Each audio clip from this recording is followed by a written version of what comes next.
بسم الله الرحمن الرحيم ادع إلى سبيل ربك بالحكمة والموعظة الحسنة وجادلهم بالتي هي أحسن إن ربك هو أعلم بمن ضل عن سبيله وهو أعلم بالمهتدين. Assalamualaikum warahmatullahi wabarakatuh. Alhamdulillahirabbil alamin. Segala puji bagi Allah, Tuhan pencipta alam semesta, yang oleh karena anugerahnya, karunia-Nya, rahmat, taufik dan hidayahnya, sampai detik ini kita masih bernafas dan beraktivitas, dan semoga aktivitas kita pada hari ini diberkahi dan diridhoi oleh Allah Subhanahu wa taala. Salawat teriring salam untuk Rasulullah junjungan kita Nabi Muhammad sallallahu alaihi wasallam bersama segenap keluarga, para sahabat serta seluruh pengikut-pengikutnya. Pemirsa Sumaya Channel yang kami cintai, judul kajian kita pada kesempatan kali ini adalah benarkah dosamu ditanggung Yesus? Judul ini saya pilih untuk mereaksi video kesaksian dari Murtadin Aliyuddin yang mengaku berasal dari Aceh. Pemirsa yang saya muliakan, sebelum kita menyaksikan videonya, izinkanlah saya untuk membacakan firman Allah Subhanahu wa taala yang tercantum dalam Al-Qur'an surat Al-Hijr ayat yang ke-39, di mana Allah Subhanahu wa taala berfirman, qala fabima aghwaytani. Iblis berkata, ya Tuhanku, oleh sebab engkau telah memutuskan aku tersesat, la uzayyinanna lahum fil ardi, maka aku akan menjadikan mereka memandang baik perbuatan maksiat.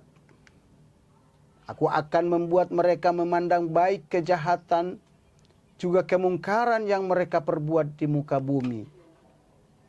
Wala ugwiyannahum ajmain, dan pasti kata iblis, aku akan menyesatkan mereka semuanya. Maka saudaraku sekalian, sejak ikrar itu, iblis mengerahkan seluruh bala tentaranya, yakni para setan-setan, untuk mengembara ke seluruh penjuru bumi di mana manusia itu berada. Kemudian mereka menghiasi setiap perbuatan-perbuatan dosa, perbuatan-perbuatan jahat, perbuatan-perbuatan yang munkar seperti berjudi, mabok-mabokan, berzina, membunuh, merampok, dan mencuri sebagai perbuatan-perbuatan yang indah dan mempesona. Kemudian para setan-setan itu pun menyusup ke dalam jiwa sanubari manusia dan merusak serta merasuk pikiran manusia, menggoda hawa nafsu manusia untuk melakukan perbuatan-perbuatan yang dilarang oleh Allah Subhanahu wa taala. Saudara, kemudian orang-orang yang tergoda, mereka tergelincir sehingga jatuh ke dalam jurang kemungkaran, kemaksiatan itu akan dijadikan oleh iblis sebagai budak-budak mereka. Dan salah satu manusia yang terjebak dalam ranjau-ranjau yang dibuat oleh setan itu adalah Murtadin Aliyuddin, seperti dalam pengakuannya berikut ini. Mari kita saksikan videonya. Saya hidup sendiri, saya hidup narkoba, saya hidup dengan ganja, ya, saya hidup dengan obat-obatan, sampai saya kenal istri saya. Entah bagaimana berjalan itu, ya, karena masih muda sekali, tiba-tiba Tuhan izinkan saya punya anak satu dengan istri saya. Itu menjadi dilema juga dalam hidup saya. Banyak kesalahan, banyak dosa yang saya lakukan, sampai akhirnya sepertinya saya tidak cocok di Jakarta. Saya tidak cocok di Jakarta, saya ada ke Surabaya, saya ada ke Solo, saya ada kemana-mana. Sampai akhirnya saya ada di kota Bandung. Di kota Bandung saya menjadi pengedar narkoba, ya, pengedar ganja dan obat-obat. ya mabuk, ya, hidup bebas ya. Saya sudah tinggalkan pacar saya, istri saya dengan satu anak. Waktu itu tidak menikah Islam, tidak menikah Kristen. Satu anak itu saya tinggalkan dengan istri saya. Iya, jadi orang seperti inilah yang menjadi sasaran empuk bagi iblis bersama prajurit-prajuritnya untuk terus menyesatkan mereka. Bahkan tidak sedikit yang akhirnya murtad dari Islam oleh janji-janji palsu yang diberikan oleh para jin dan setan-setan laknatullah. Hal ini diterangkan oleh Allah Subhanahu wa taala di dalam Al-Qur'an surat Asy-Syura ayat yang ke-221 sampai 223 di mana Allah Subhanahu wa taala berfirman, Hal unabbi'ikum ala man tanazzalu syayatin? Maukah aku tunjukkan kepada kalian kepada siapa setan-setan itu turun? Tanazzalu ala kulli affakin asim. Para setan-setan itu turun atau mendatangi para pendusta-pendusta yang banyak berbuat maksiat, berbuat dosa, berbuat kejahatan, dan berbuat kemungkaran. Ya'iduhum wa yumannihim wa ma ya'iduhumus syaitanu illa gurura. Setan-setan itu menjerat mereka dengan memberikan janji-janji palsu kepada mereka dan membangkitkan angan-angan kosong pada mereka. Padahal setan-setan itu hanya menjanjikan tipuan belaka. Dan salah satu manusia yang ditipu oleh setan itu adalah murtadin ini. Mari kita dengarkan pengakuan dari murtadin ini.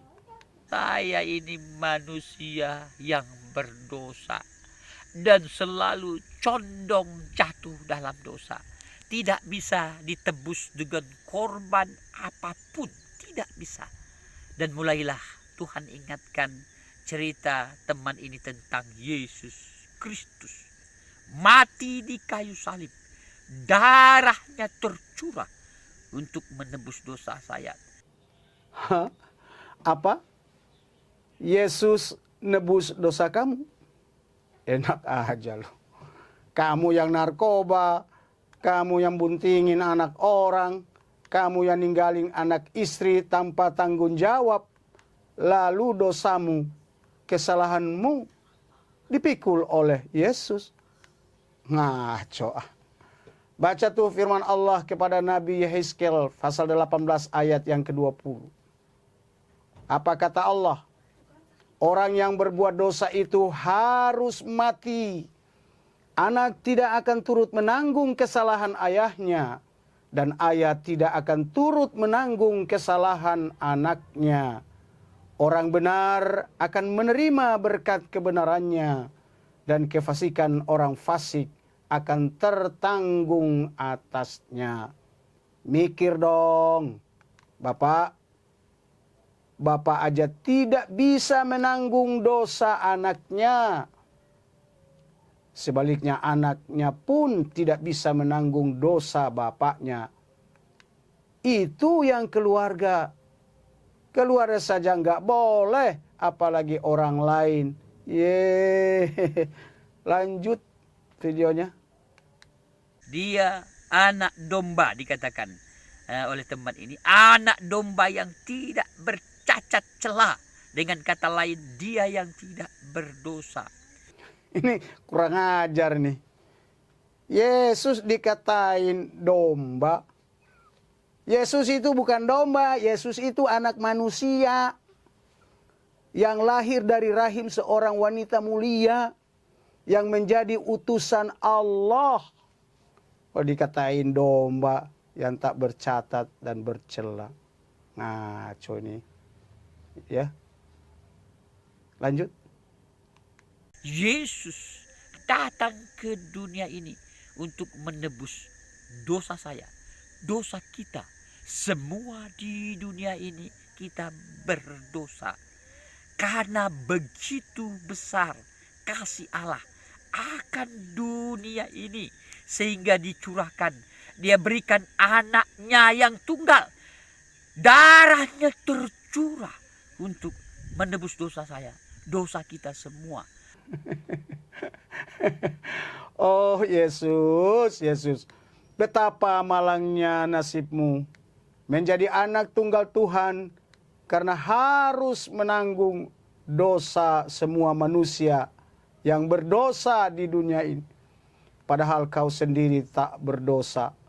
Kau tidak mencuri, kau tidak merampok, kau tidak mabok-mabokan, kau tidak berjudi, kau tidak membunuh, kau tidak berzina, kau tidak berbuat kesalahan apapun. Tapi kau harus menanggung dosa-dosa dari orang-orang yang percaya kepadamu. Oh Yesus, betapa malang nasibmu. Itulah sebabnya Yesus, kami tidak percaya kepada orang-orang yang mengajarkan bahwa Engkau datang untuk menebus dosa manusia. Kami cuma percaya kepada apa yang disampaikan Allah kepada Nabi Yehezkel, khususnya yang tercantum di pasal 18 ayat yang ke-20. Orang yang berbuat dosa itu harus mati. Iya, karena dia melanggar aturan Tuhan, dia harus mati.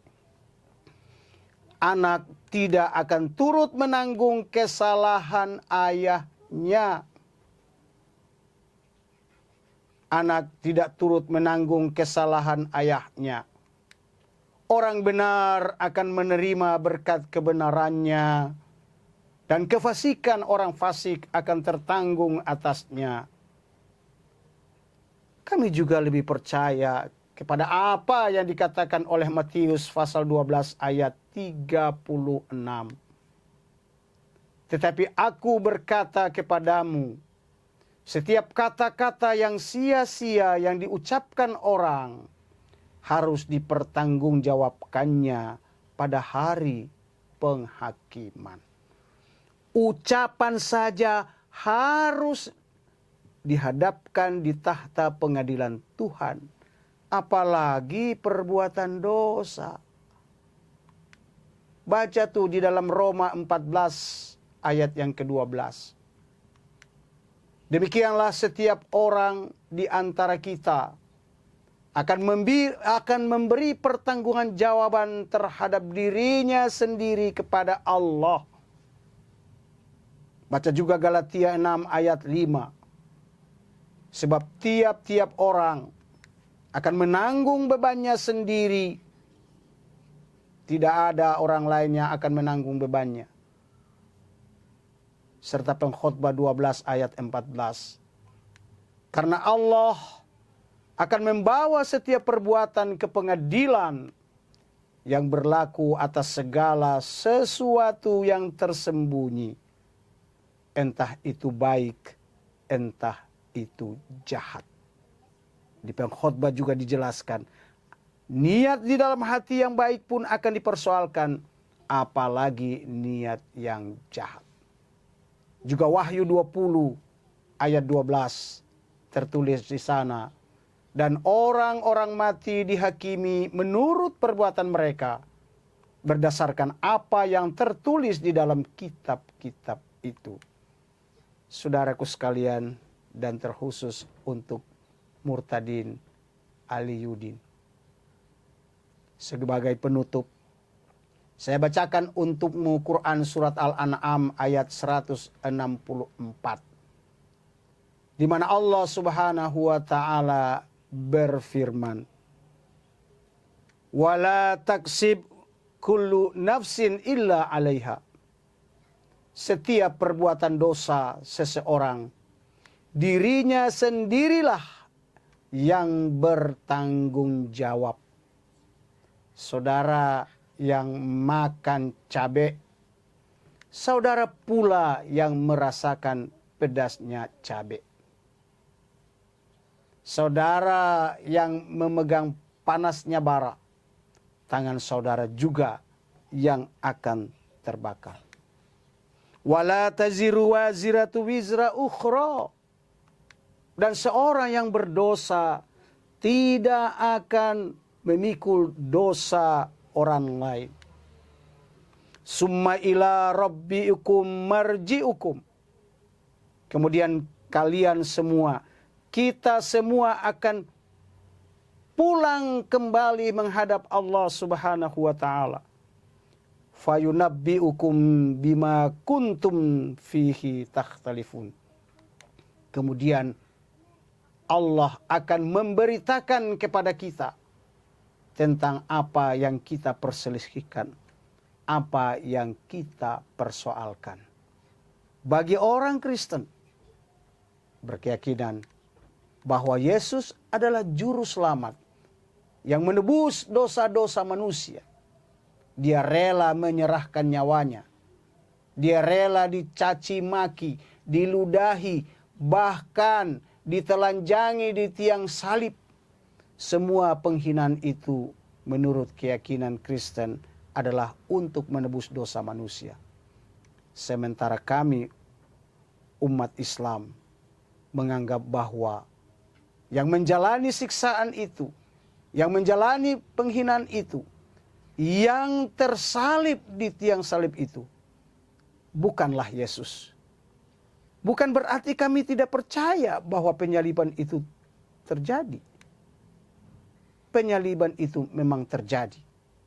Itu keyakinan kami sesuai dengan fakta sejarah. Tetapi bahwa orang yang disalib itu dalam keyakinan agama kami bukanlah Yesus alias Nabi Isa alaihissalam. Pembahasan tentang ini insya Allah akan kami bahas pada video-video kami yang akan datang. Terima kasih atas segala atensinya. Mohon maaf atas segala kehilafan dan kekurangannya. Billahi taufiq wal hidayah. Assalamualaikum warahmatullahi wabarakatuh.